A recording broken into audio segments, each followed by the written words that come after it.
Iran বুঝে ফেলতেছে যে রাশিয়ার সহযোগিতার দরকার আছে, কারণ রাশিয়া হচ্ছে এখনকার আমেরিকাদের বিরুদ্ধে একটা সুপার পাওয়ার, তাই না? অনেক কান্ট্রি এখন ওদের সাথে যুদ্ধ করতে গেলে রাশিয়ার সাথে বন্ডিং করে। কি করতে পারে না, ব্যর্থতার ইতিহাস রচনা করা যাবে। আমার কথা রাগ করেন না প্লিজ। এখন আমাদের 50টা পারমাণবিক অস্ত্র থাকার কথা ছিল, অ্যাটলিস্ট না থাকুক 5টা তো থাকার কথা ছিল। ওরা যদি আমাকে তাক করে রাখে, আমিও তাক করে রাখতাম। বেটা তুই মারলে আমি মেরে দিব, যা। ইরাকের ইউফ্রেটিস নদীর সোনার পাহাড়কে কেন্দ্র করে, ইরাকের ইউফ্রেটিস নদীর, ফোরাত নদীর সোনার পাহাড়কে কেন্দ্র করে, আর বললাম যে হোলি ল্যান্ড তারা চায়। ওই নীলনদ থেকে ফোরাত, এই পুরোটাই হোলি ল্যান্ড। নীলনদ থেকে ফোরাত পুরোটাই হোলি ল্যান্ড। ওরা পুরোটাই দখল করতে চাচ্ছে, ওরা শুধু চায় না। 1789 থেকে শুরু করে 1914 পর্যন্ত এই সময়টাতে তারা বিশ্বটা দখল করেছে। কত সময়? 1789 থেকে 1914, এই যে সময়টুকু, এর মধ্যেই পশ্চিমারা বিশ্বটাকে দখল করেছে। পৃথিবীর সমস্ত জুলুম উঠে যাবে ইনশাআল্লাহ। কোনো মাজলুমের অধিকার আর খর্বিত হবে না, প্রত্যেক মাজলুম তার অধিকার ফিরে পাবে ইনশাআল্লাহ। একটা বাচ্চার রক্তের প্রতিশোধ আমরা নিব ইনশাআল্লাহ। একটা বোনের ইজ্জতের বদলা আমরা নিব ইনশাআল্লাহ। আমরা বেঁচে না থাকলে আমার সন্তান নিবে ইনশাআল্লাহ, ও বেঁচে না থাকলে তার সন্তান নিবে ইনশাআল্লাহ। আমরা কিছু ভুলি নাই, ভুলে যাবও না ইনশাআল্লাহ। এই দুনিয়া ততদিন পর্যন্ত ফানা হবে না যতদিন এই দৃশ্য বিশ্ববাসী না দেখছে ইনশাআল্লাহ। তোমাদের যা করার আছে করো। এখন বিশ্বের মুসলমানদের রক্তের হোলি খেলায় মেতেছে ওরা। যেখানে মুসলমান সেখানেই নির্যাতন, চায়নায় নির্যাতন, সিরিয়াতে নির্যাতন, তারপর ইয়েমেনে নির্যাতন, ইরাকে করে গেল, হ্যাঁ, তারপরে লেবাননে করে, জর্ডানে করতেছে, আরব কান্ট্রিগুলোর মধ্যে, আফ্রিকার কান্ট্রিগুলো, যে কোনো জায়গাতে তাকান দেখবেন খালি মুসলমানদের উপর নির্যাতন আর নির্যাতন। এর জন্য শুধু ওরা দায়ী নয়, এর জন্য আমরাও দায়ী। কেন নির্যাতন আসবে না? কেন আল্লাহর গজব আসবে না? কারণ নবী সাল্লাল্লাহু আলাইহি ওয়াসাল্লাম বলেই গিয়েছিলেন যে শেষ জামানায় কাফের মুশরিকরা তোমাদেরকে এমন ভাবে আঁকড়ে ধরবে, ঘিরে ধরবে, যেন দস্তরখানায় সবাই খাবার খেতে বসেছে। মানে আমরা সবাই দস্তরখানায় খাবার খেতে বসলে যেমন করে বসি একসাথে, ওই যুগে বলছিলেন ইয়া রাসূলুল্লাহ সাল্লাল্লাহু আলাইহি ওয়াসাল্লাম, আমরা কি ওই সময় সংখ্যায় কম হব? অবাক হয়েছিলেন তারা, কারণ ওই সময় তো ইসলামের বিজয়ের যুগ। আমাদের এইরকম অবস্থা হবে যেখানে আমরা 313 মিলে 1000 বদরে ঠেকাই দেই, 700 মিলে উহুদে 3000 ঠেকাই দেই, মোতার যুদ্ধে আমরা কত 3000 নিয়ে 2 লাখকে ঠেকাই দেই। ওই মুসলমানদের এই অবস্থা হবে? সাহাবীরা বলছিলেন অবাক হয়ে। তখন নবীজি বলছেন, হ্যাঁ, তোমাদের অবস্থা এরকম হবে। তোমরা সংখ্যায় হবা সমুদ্রের ফেনার মতো। সমুদ্রের, দেখতে পারতেছেন এখন খালি নাম কাও আসতে মুসলিম বাড়তেই আছে, সমুদ্রের ফেনার মতো। কিন্তু দুইটা জিনিস তোমাদেরকে পেয়ে বসবে, এই দুইটার কারণে এই পরিণতি তোমাদের হবে। এক নম্বর হচ্ছে তোমাদের মধ্যে দুনিয়ার মোহাব্বত তোমাদেরকে পেয়ে বসবে, আর একটা আল ওয়াহান তোমাদেরকে ধরে ফেলবে। সাহাবীরা বলছে ওয়াহান কি? নবীজি বলছেন তোমরা আল্লাহর পথে জীবন দিতে চাইবে না, এই ভয়, আল্লাহর পথে জীবন দেওয়ার ভয় তোমাদেরকে পেয়ে বসবে। এই দুইটা যখন তোমাদেরকে পেয়ে বসবে, তখন এই কাফের, মুশরিক, মুনাফিক যারা যারা আছে সবাই মিলে তোমাদেরকে একটা কচু কাটা করে ফেলবে। হয়নি এখন এটা? শুধু এই যুগে না, প্রত্যেক যুগে যুগেই যখনই মুসলমানদের উপর এই দুটা এসেছে, তখনই মুসলমানরা আক্রমণের শিকার হয়েছে। কখনো তাতারিদের হাতে, হ্যাঁ, ওই চেঙ্গিস খানের বংশধর মনে আছে, মঙ্গলরা, ওরা এসে মুসলমানদেরকে একদম কেটে ফেলে দিয়েছিল। কতদিন? 40 দিনের মধ্যে বাগদাদে ওরা মনে হয় প্রায় 10 থেকে 15 লক্ষ মানুষকে হত্যা করেছে, ওই তাতারিরা মুসলমানদেরকে, আব্বাসীয়দের সময়। এরকম হিস্ট্রি অনেক আছে। তারপরে যখন এই ফাতেমি সাম্রাজ্য চলছিল, তখন ক্রুসেডাররা এসে মুসলমানদেরকে হত্যা করেছে। তারপরে আবার করেছে জেঙ্গিদের সময়, আইয়ুবীদের সময়, এমনকি মোগল সাম্রাজ্য। এর আগেও যখন দুনিয়া প্রীতি আর ওয়াহান ঢুকে গিয়েছিল, তখন দেখা গেছে যে মুসলমানদের মধ্যেই মারামারি চলতেছে। হ্যাঁ, ওখান থেকে গিয়ে কর্ডোবা ইসলামী খেলাফত হয়েছে। এগুলি হিস্ট্রি পড়বেন, ইতিহাস নিয়ে ইনশাআল্লাহ একদিন কথা হবে। আমার নিয়ত আছে আপনাদেরকে হিস্ট্রি শোনানোর, একদম আদম আলাইহিস সালাম থেকে শুরু করে এই পর্যন্ত যা যা হয়েছে ইসলামের ইতিহাসে, একটা একটা করে ধারাবাহিক পর্ব আকারে আসবে ইনশাআল্লাহ। এতে করে খুব অল্প সময়, হয়তো 10 মিনিটের মাদ্রাসা এমন হতে পারে, 10 থেকে 15 মিনিটের মাদ্রাসা, এর মধ্যেই একটা একটা করে পর্বে একটা একটা করে হিস্ট্রি আসবে ইনশাআল্লাহ। যদিও খুব টাফ এই কাজটা করা, এবং এটার জন্য অনেক ইনভেস্টমেন্টের দরকার, আল্লাহ পাক যেন সহজ করে দেন। তো মূল কথাটা আমি বলছি যে যখন আমরা এভাবে দুনিয়া প্রেমে ঢুকে গিয়েছি এবং আল্লাহর পথ থেকে সরে আসছি, মার খেতে হয়েছে। এখন আমাকে বলেন তো দেখি, আমরা কি আমাদের অবস্থার উন্নতি চাই না? এতক্ষণ যা বুঝালাম এতে কি বুঝতে পারলেন যে দিন এখন শুধু একটা নিভু নিভু বাতির মতো জ্বলছে? গুটি কয়েক মানুষের মধ্যে হক সীমাবদ্ধ হয়ে যাচ্ছে। প্রবলেমগুলো কি আপনারা ফাইন্ড আউট করতে পারেন? প্রবলেমগুলো দেখেন। সারা বিশ্বে ইসলামিক কোনো খেলাফত আছে? ইসলামের কোনো ঐক্য আছে? একজন আমিরুল মুমিনিন আছে? একটা জামা আছে? একটা ইমারা আছে? আমাদের কি অর্থনৈতিক শক্তি আছে? ভিত্তিটা নাই। পুরো বিশ্বের রাজনৈতিক ক্ষমতাকে আমরা নিয়ন্ত্রণ করি না। পুরো বিশ্বের মিডিয়াগুলো কি আমাদের? এমনকি যেগুলোতে রেকর্ড করছেন যে ফোন আপনার হাতে, সেটাও তাদের। এটাও কাদের? তাদের। পুরো বিশ্বের যে ফিলোসফিক্যাল থটস গুলো আছে, দর্শন, এই দর্শনগুলো আমাদের চলছে না ওদের চলছে? সব পশ্চিমা দর্শন চলছে না? এই যে নাস্তিকতা, কাদের দর্শন? আমাদের। এই যে সেকুলার কনসেপ্ট, কাদের দর্শন? আমাদের দর্শন। এই যে সো কল্ড ডেমোক্রেসি, কাদের দর্শন? আমাদের। এই যে ন্যাশনালিজমে আমরা ভুগছি, সবাই জাতি চিন্তা করি। মানে ওই ইয়েমেনে একটা মুসলমান মরলে আমার লাগে না। কেন লাগে না? ও তো ইয়েমেনি, আমি তো বাংলাদেশি। মারলে আমার খুব একটা লাগতেছে না। কেন? ও তিনি, আমি তো বাংলাদেশি। এই যে গোত্রীয় বিভাজনটা আমরা করেছি ন্যাশনালিজমের মাধ্যমে, এতে করে ইউনিটিটা নষ্ট হয়ে গেছে। গোত্রে মানুষ থাকতে পারে, কিন্তু সবার মধ্যে একটা হৃদ্যতার বন্ড থাকতে হবে। এইটা ইসলাম দিয়েছিল। আনসার, মুহাজির, দুইটা আলাদা শব্দ না, দুইটা আলাদা বৈশিষ্ট্য, কিন্তু তারা কি আলাদা ছিলেন? একদম নিজের মায়ের পেটের ভাইয়ের চেয়ে বেশি, তাই না? এটা ইসলাম। আর আমরা যদি বলি আনসার এক গ্রুপ, মুহাজির আরেক গ্রুপ, আনসারকে মারলে আমার কি, আমি তো মুহাজির, মুহাজিরকে মারলে আমার কি, আমি তো আনসার। এই কনসেপ্টটা হচ্ছে একটা ন্যাশনালিজম কনসেপ্ট। এই চলছে। ও দিয়ে দিল ফরাসি বিপ্লবের পর থেকে, 1789 সালের পর থেকে এগুলো আসছে ওয়ার্ল্ডে। 1789 থেকে শুরু করে 1914 পর্যন্ত এই সময়টাতে তারা বিশ্বটা দখল করেছে। কত সময়? 1789 থেকে 1914, এই যে সময়টুকু, এর মধ্যেই পশ্চিমারা বিশ্বটাকে দখল করেছে। আবার নতুন করে কোন কোন জায়গা দখল করেছে? প্রথমে পলিটিক্স, প্রথম জায়গাটা কি? পলিটিক্স। তারপরে সামরিক শক্তি, ওদের মানে এক্সট্রাঅর্ডিনারি সামরিক শক্তি তারা বিশ্বকে দেখিয়েছে। আপনি যত কথা বলেন, একদম পারমাণবিক বোম রেখে দিব তাক করে, আর বেটা তুই কথা বলতে পারবি না, এরকম একটা অবস্থা। বিশ্বাস করেন ব্যাপারটা এরকম। পুরো জাতি নিয়ে আপনি একটা ঐক্যবদ্ধ শক্তি করতে চান, একটা মিসাইল, পারমাণবিক মিসাইল এরকম রেখে দিবে, এই বাড়াবাড়ি করো না বেশি, একদম দিব লঞ্চ করে, বাস আপনি চুপ, একদম চুপ। কারণ ওইটা প্রতিহত করার তো আমার কাছে ওই নাই, ক্ষেপণাস্ত্র প্রতিরক্ষা সিস্টেম তো নাই। এখন আমি যদি বলি, আমার কথা কি মন খারাপ করবেন? আমি যদি বলি যে বিগত 50 বছরে আমাদের দেশ স্বাধীন হয়েছে কবে বলেন? 71, এখন কত? 23, কত বছর বলেন? আমরা কি একটাও ক্ষেপণাস্ত্র তৈরি করতে পারলাম না? এই বিশ্বে এই ধরনের প্রযুক্তি ছাড়া কেউ টিকে থাকতে পারে? এটা কি ঢাল তলোয়ারের যুগ যে ওরা এগুলো বানাবে আর আমরা ঢাল তলোয়ার নিয়ে বসে থাকবো? কি করলাম আমরা বলেন? আপনারা তো রাগ করেন কথা বললে। রাগ না করে একটু ভালো করে মন দিয়ে শুনেন না, মন দিয়ে চিন্তা করেন না। কি করলাম আমরা এতদিনে? আমাদের 50টা ক্ষেপণাস্ত্র থাকার কথা ছিল, আমাদের 50টা পারমাণবিক অস্ত্র থাকার কথা ছিল। কিসের ভিত্তিতে আমরা লড়াই করব? কিসের ভিত্তিতে আমরা লড়াই করব? মিয়ানমার যদি আমাদেরকে কালকে চাপ দেওয়া শুরু করে, আমরা কিসের ভিত্তিতে লড়াই করব? কি নিয়ে লড়াই করব? এমনকি পুরো মুসলিম বিশ্বের বড় বড় পরাশক্তিগুলোর সাথে আমাদের সম্পর্ক কতটুকু ভালো? ইরান বুঝে ফেলতেছে যে রাশিয়ার সহযোগিতার দরকার আছে, কারণ রাশিয়া হচ্ছে এখনকার আমেরিকাদের বিরুদ্ধে একটা সুপার পাওয়ার, তাই না? অনেক কান্ট্রি এখন ওদের সাথে যুদ্ধ করতে গেলে রাশিয়ার সাথে বন্ডিং করে। এটা ওয়ার্ল্ড অ্যাফেয়ার্স। আমরা বিগত 50 বছরে কি করতে পারি না, ব্যর্থতার ইতিহাস রচনা করা যাবে। কি বলতেছেন আপনি? আমার কি বলতে চান?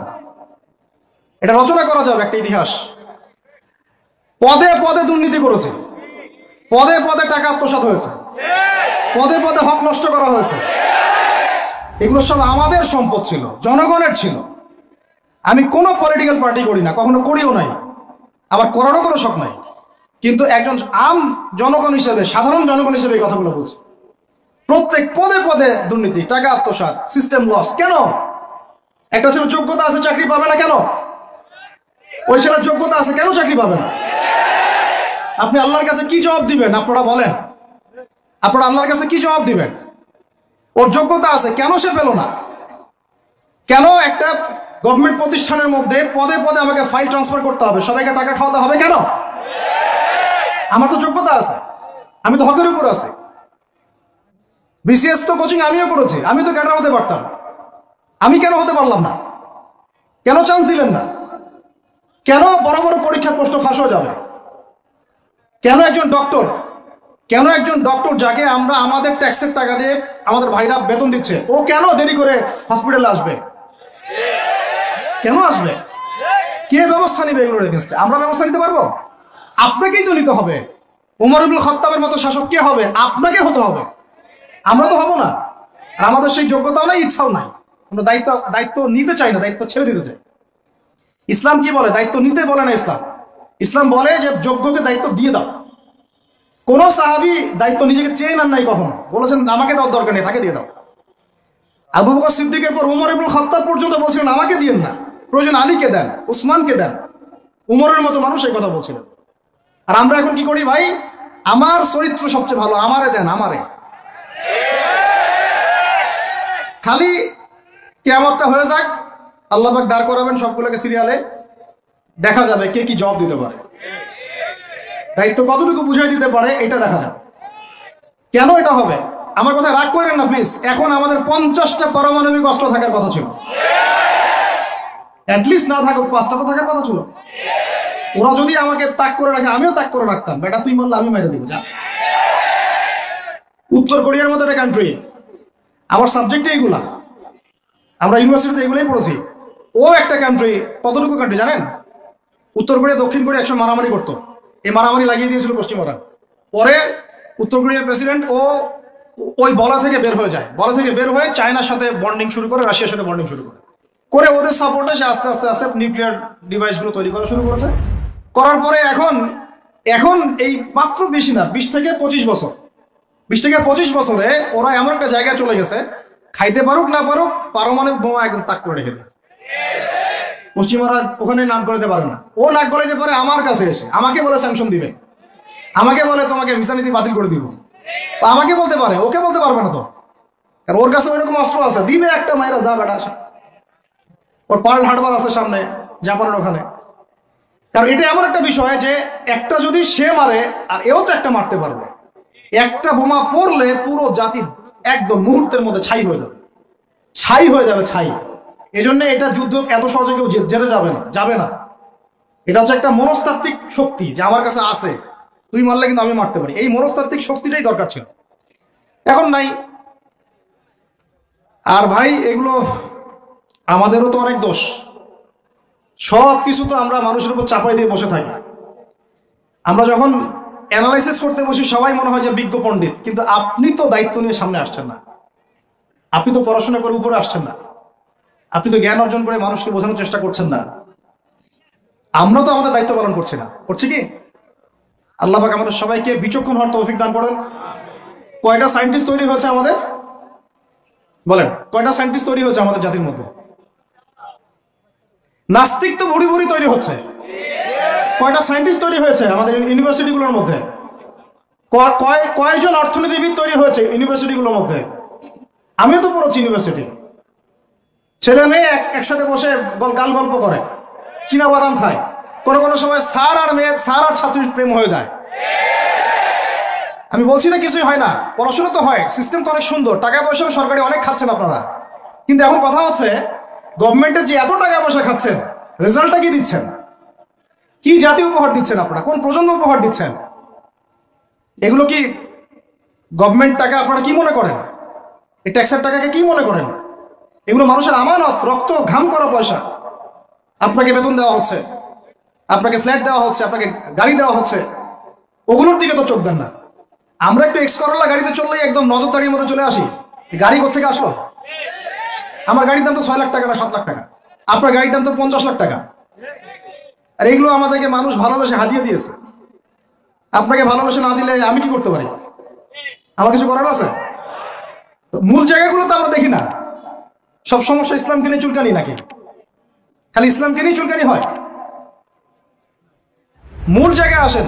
আমি বলেছি, চ্যালেঞ্জ করেছি, একটা মাঠের মধ্যে আপনি সমস্ত সেকুলার মহলের টিচারদেরকে একত্রিত করেন, আপনি উদ্যোগ নিয়ে করেন দেখি, করে সবার কোরআন তেলাওয়াত টেস্ট করেন। আমি চ্যালেঞ্জ করতেছি 10% কোরআন তেলাওয়াত ঠিক থাকবে না। তাদের হাতে আপনি একটা জাতি করতেছেন, তাহলে শিক্ষা তো এই অবস্থা হবেই। ব্যাংলা তো আপনাকে শিখাবে, আর কি শিখাবে? ইসলাম এবং জেনারেল শিক্ষা, ইসলামী শিক্ষা, এইটাকে সমন্বয় করাটা এখন সময়ের দাবি হয়ে গেছে। এই দুটাকে সমন্বয় না করতে পারলে আল্লাহর কসম এই জাতিকে বাঁচাতে পারবেন না আপনি।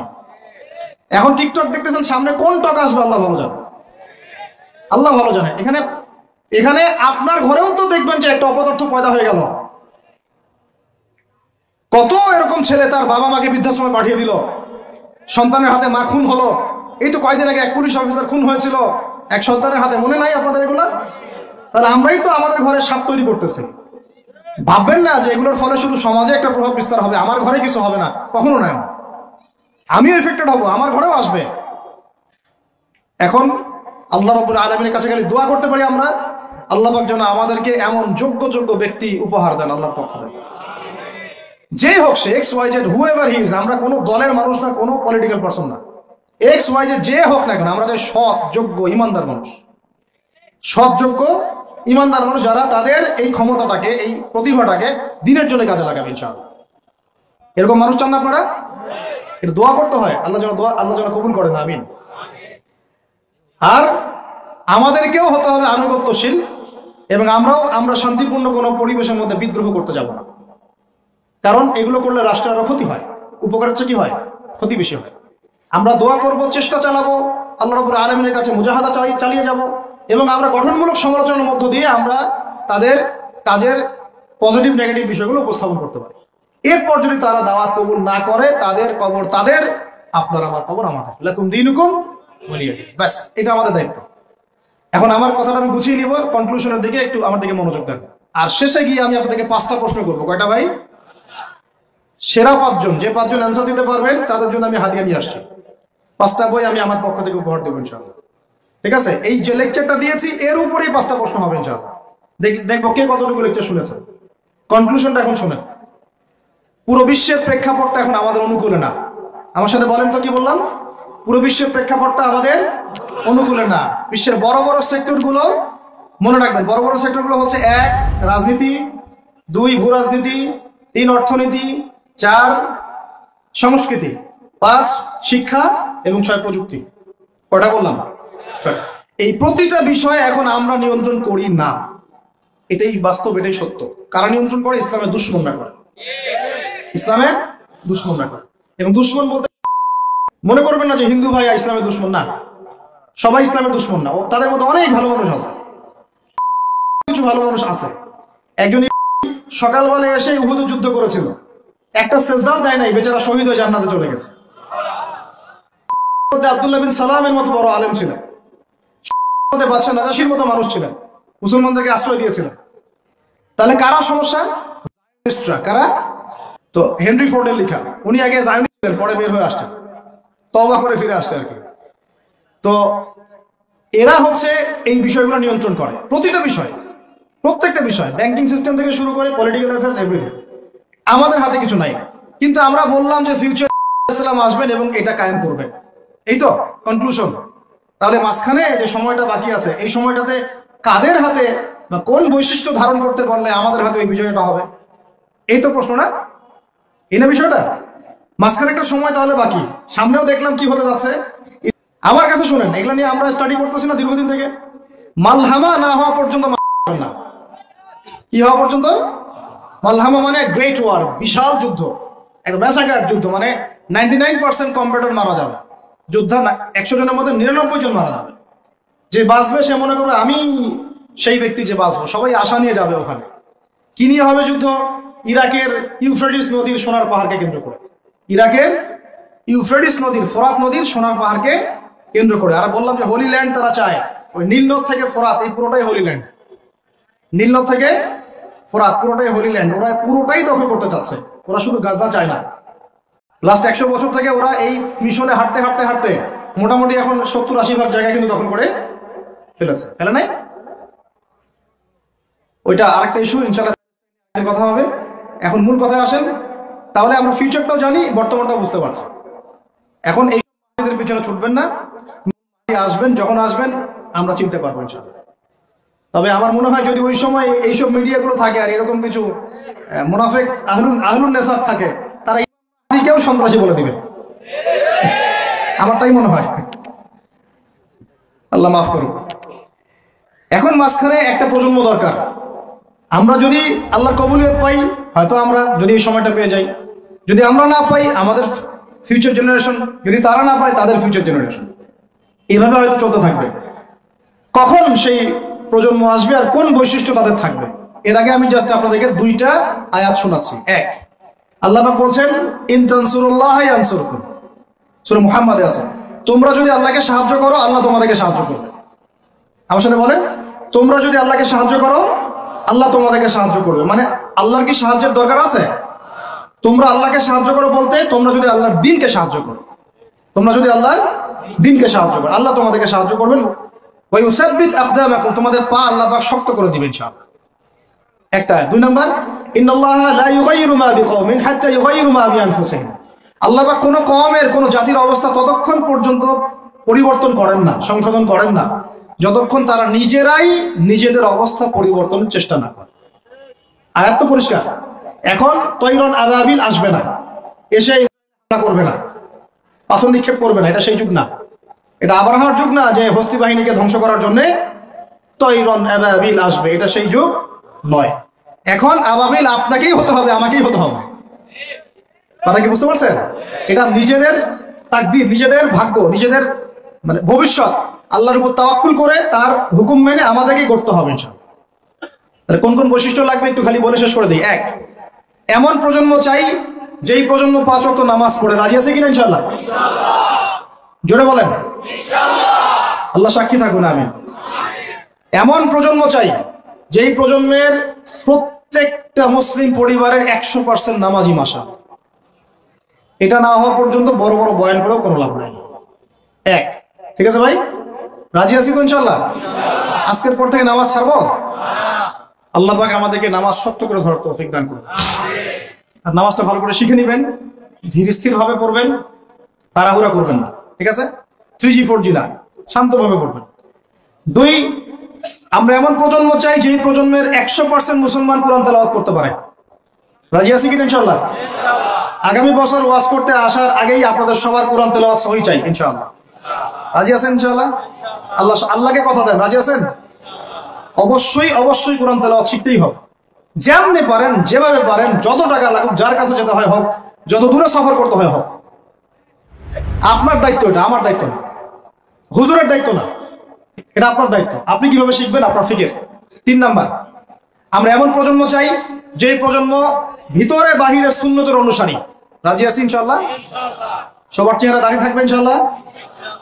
সবার সুন্নতের লেবাস থাকবে ইনশাআল্লাহ? সুন্নতের আমল থাকবে ইনশাআল্লাহ? সুন্নতের জিন্দেগি বই পাওয়া যায়, কিনবেন, প্রত্যেকটা কাজের সুন্নত দেখে নেবেন, ঠিক আছে ভাই? প্রত্যেকটা কাজের সুন্নত আমল করার চেষ্টা করবো, আল্লাহ পাক তৌফিক দান করুন, আমিন। শেষ করে দিচ্ছি, মনোযোগ ধরে রাখেন, আর 5 মিনিট। 4 নাম্বার, এমন প্রজন্ম চাই যেই প্রজন্ম পশ্চিমকালেও হারাম খাবে না। রাজি আছি ইনশাআল্লাহ? হারাম খাবো? সুদ খাবো? ঘুষ খাবো? দুর্নীতি করব? মানুষের সম্পদ আত্মসাৎ করব?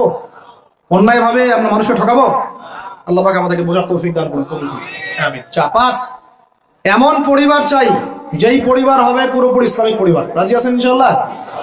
আল্লাহ কবুল করুন, আমিন। এই জায়গাতে গিয়ে আপনাদেরকে একটা নসিহত করি যুবকদেরকে, বেশিরভাগই তো অবিবাহিত নাকি? কি দুঃখ, কি কষ্ট। একটা কাজ করবেন, আগে একটা ছোটখাটো হালাল রিজিকের ব্যবস্থা করবেন, তারপরে বিয়ে শাদী। হালাল রিজিকের ব্যবস্থা না কইরা বিয়ে শাদী করতে যায় না, নিজের মান সম্মান গায়রত বলে কিছু থাকবে না, ঠিক আছে ভাই? আরো যে বলছি, ভুলেও বেদিন কোনো মেয়েকে বিয়ে করতে যায় না। দিনদার মেয়ে খুঁজবেন, আর দিনদার মেয়ে তো বাইরে সার্টিফিকেট লেবাস থেকে বোঝা যাবে না আসলে। এটা আপনাকে খোঁজ খবর নিতে হবে, দেখতে হবে তার পরিবার কেমন, ব্যাকগ্রাউন্ড কেমন, মা কেমন, ইত্যাদি ইত্যাদি, তার কোয়ালিফিকেশন কেমন, এবং পাত্রী দেখেও নিবেন। পাশাপাশি আল্লাহর কাছে দোয়া করতে হবে বেশি করে। কি করতে হবে? স্ত্রী খাদিজার মতো হতে পারে, আবার নূহ আলাইহিস সালামের স্ত্রীর মতো হতে পারে। বুঝেন পার্থক্য, বোঝেন? খাদিজা রাদিয়াল্লাহু আনহা মানে কি? এমন একজন মহিয়সী নারী যে একজন মহাপুরুষের পিছনে সাপোর্ট দিচ্ছেন। সুবহানাল্লাহ, কি সাপোর্টটা দিয়েছেন দেন নাই নবী সাল্লাল্লাহু আলাইহি ওয়াসাল্লামকে পুরো নবুয়তের জীবনে। এটাও হতে পারে তাকদীরে। আবার নূহ আলাইহিস সালামের স্ত্রী মনে আছে? লূত আলাইহিস সালামের স্ত্রী, তারা দুজন নবী, তারা দুজন জান্নাতি, তাদের স্ত্রীরা হবে জাহান্নামী। বলেন নাউজুবিল্লাহ। এই জন্য তাকদীর কার হাতে? বাস আল্লাহর কাছেই বারবার ইস্তেখারা করে করে করে চেয়ে নিতে হবে, আল্লাহ আমাকে এমন একজন নেককার স্ত্রী দান করুন যিনি আমাকে আপনার পথে চলতে সাপোর্টিং হ্যান্ড হবে, আমাকে পিছন থেকে বুস্ট আপ করবে ইনশাআল্লাহ। আচ্ছা, ইনশাআল্লাহ ফ্যামিলি নিয়ে বিয়ে শাদী নিয়ে আরেকদিন ওয়াজ হবে ইনশাআল্লাহ। 5 কয়টা বলছি ভাই? 5টা না 6টা? 5টা। 6 নাম্বার, যে বাচ্চা কাচ্চা আছে আমাদের ভাই বোন, ছোট ছোট ছোট বাচ্চা কাচ্চা যেগুলো, এক একজনকে এক একজন মর্দে মুজাহিদ হিসেবে তৈরি করবে ইনশাআল্লাহ। তাহলে ওদেরকে আমরা পড়াশোনা করাবো কি কি পড়াশোনা করবো? হ্যাঁ, কি পড়াবেন? হামটি টামটি নাকি Jack and Jill went up the hill, twinkle twinkle, কি পড়াবেন? কচি মাথাটাকে তো সবাই নষ্ট করে ফেলতেছেন। বাচ্চা কাচ্চাদেরকে ইসলামিক মূল্যবোধ দিয়ে বড় করেন। প্লিজ ভাই বসেন, একটু এগুলো করেন না, শেষ করতে দেন, পরিবেশটা বজায় রাখেন। আর 4টা পয়েন্ট, কয়টা বলছি? 6টা বলছি না? 7 নাম্বার হচ্ছে আল্লাহ পাক আমাদেরকে প্রতিভা দিয়েছেন না সবাইকে। কেউ লিখতে পারে, কেউ বলতে পারে, কেউ ব্যবসা ভালো বোঝে, কেউ ইন্টারনেট সেকশন ভালো বোঝে, এরকম আছে না? আল্লাহ পাক আপনাকে যা দিয়েছেন ওইটাকেই দিনের জন্য কাজে লাগাবেন। রাজি আছেন?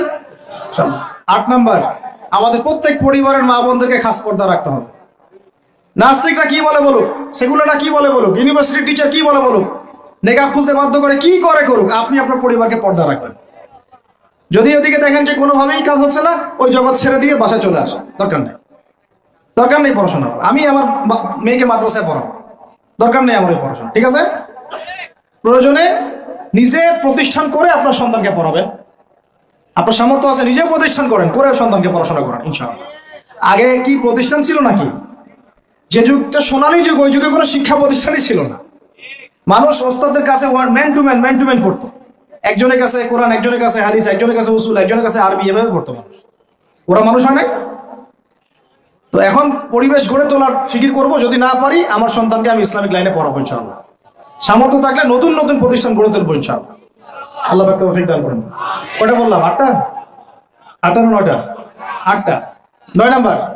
9 নাম্বার হচ্ছে আমরা সবাই মিলে সৎ কাজে আদেশ করব, অসৎ কাজে নিষেধ করব। একজনের দায়িত্ব না। আচ্ছা, এই উম্মতের দায়িত্ব আমার উপরে? এই উম্মতের দায়িত্ব আব্দুল মালিক সাহেবের উপরে? এই উম্মতের দায়িত্ব কি আল্লামা তৌফিক ইসমাইল সাহেবের উপরে? কার উপর দায়িত্ব বলেন তো? সবার দায়িত্ব আছে না? সবাই মিলে এই যে আমর বিল মারুফ এবং নাহি আনিল মুনকারের কাজ করবো ইনশাআল্লাহ। আল্লাহর রাস্তায় সময় দিবেন, দাওয়াতের মেহনত করবেন, তাবলীগের মেহনত করবেন ইনশাআল্লাহ। আল্লাহ কবুল করুন, আমিন। আর 10 নাম্বার হচ্ছে আমরা উম্মতের মধ্যে কোনো বিভক্তি সৃষ্টি করব না। উম্মতের মধ্যে কোনো বিভক্তি সৃষ্টি করব না। এমনিতেই 73 দলে নয়, 73,000 দলে আমরা বিভক্ত হয়ে গেছি। আর ভাই আল্লাহর রাস্তায় বাড়াইতে যাবেন না, ইস্যু পাগল হবেন না, মূল জায়গায় থাকবেন। উলামায়ে কেরামের সোহবতে থাকবেন, উলামায়ে কেরামের সাথে সম্পর্ক থাকবে। কমপক্ষে একজন ওস্তাদ আলেম শাইখকে ধরে থাকবেন, অন্তত একজন। আর যদি অনেক থাকে তাহলে আলহামদুলিল্লাহ। উম্মার মধ্যে বিভক্তি সৃষ্টি করবেন না, ফাটল বাড়াবেন না, ঐক্যবদ্ধ করতে পারেন না পারেন বিভক্তি উস্কে দিবেন না, বরং যার যার মধ্যে ভালো যতটুকু আছে নিয়ে নিবেন, খারাপটা আপনি ছেড়ে দিবেন। সবাই সব কাজ করবে না। আপনার আমার বড় বড় লেভেলের সমালোচনা করার যোগ্যতা হয়নি, আপনি চুপ থাকবেন। তারা তাদের মধ্যে কি করছে না করছে এটা আপনার দেখতে হবে না। সবাইকেই স্ট্যাটাস দিতে হবে না, সবাইকেই লিখতে হবে না, সবাইকেই বলতে হবে না। যারা বিজ্ঞ বরেণ্য এই বিষয়ে যাদের জ্ঞান আছে তারা বুঝবে উম্মার জন্য কিভাবে আগাতে হবে। আল্লাহ পাক আমাদের সবাইকে এইরকম জামা করে দিন, এরকম ইমারা দান করেন, আমিরুল মুমিনিন দান করেন। আল্লাহ পাক আমাদের সবার মধ্যে যে ভুল বোঝাবুঝি এগুলো দূর করে দেন। আমরা দোয়া করবো আল্লাহ পাক আমাদের প্রত্যেক রাজনৈতিক নেতা, প্রশাসনের ব্যক্তিবর্গ, অর্থনৈতিক নেতা, সাধারণ মানুষ, নারী, শিশু, আবাল বৃদ্ধ যারা আছে সবাইকে আল্লাহ পাক হেদায়েত দান করেন, সবাইকে আল্লাহ কবুল করেন, সবাইকে আল্লাহ পাক যেন ইসলাম বোঝার তৌফিক দান করেন, সবাই মিলে একটা ঐক্যবদ্ধ শক্তিশালী জাতি গঠনের তৌফিক দান করেন, যার 50টা মিসাইল থাকবে ইনশাআল্লাহ। ঠিক আছে? তারপরে দেখবো ইনশাআল্লাহ খেলা হবে। তারপরে কি হবে? আসল ওইটাই হচ্ছে আসল। তারপরে আল্লাহ পাক যেন আমাদের সবার মধ্যে দ্বীনি ইলম অর্জনের তামান্না দান করেন। সবাইকে আল্লাহ পাক কোরআন শেখার তৌফিক দান করেন, হাদিসের উপর আমল করার তৌফিক দান করেন, সুন্নতি জীবন গড়ার তৌফিক দান করেন।